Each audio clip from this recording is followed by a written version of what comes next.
I thought I'd do an update on that infamous Missouri, I think it was, Amish incest case where 4 brothers repeatedly raped their sister, who was only 12 or 13 years old, and one of the brothers got her pregnant, and she ended up having the baby.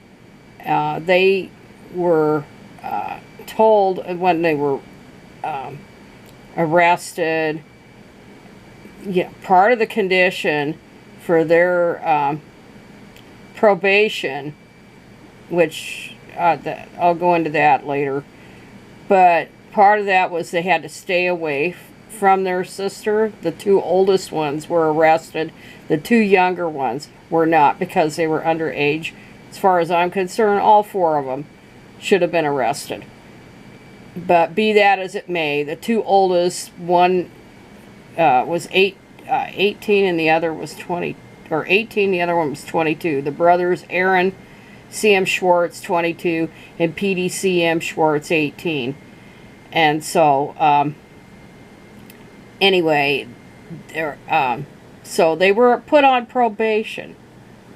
But of course, they violated the probation. And they were still in contact with the sister they raped.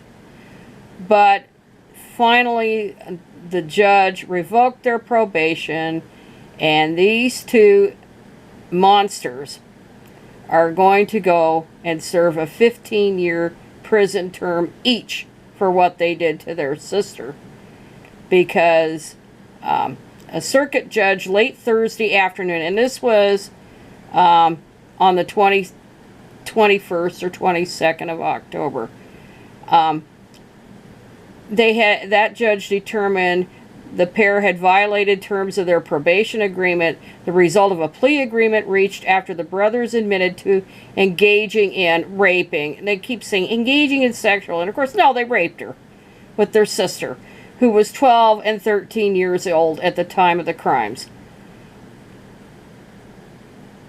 And anyway, and then it goes on to say, once 30th Circuit Court Judge Michael O. Hendrickson made his ruling, the brothers were placed in handcuffs and taken to the Webster County Jail, located just northeast of the Webster County Courthouse in Marshfield.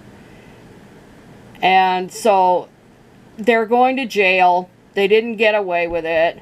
It's good news, at least in this very grim world we live in, although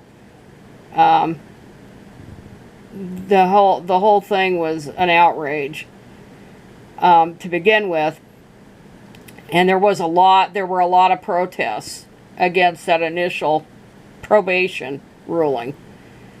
But these dirtbags have been sentenced to prison where they belong. And I'll add here another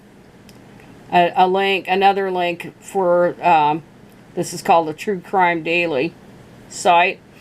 But Justice for Amish Girl Impregnated by Brothers. Survivors talk sexual abuse in Amish community.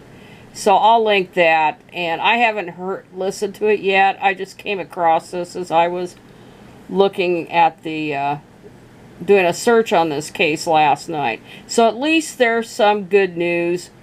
Not good news for these creeps, but good news for the rest of us. That you can't, just because, you do something, that doesn't mean you rape somebody, that doesn't mean you're going to get away with it.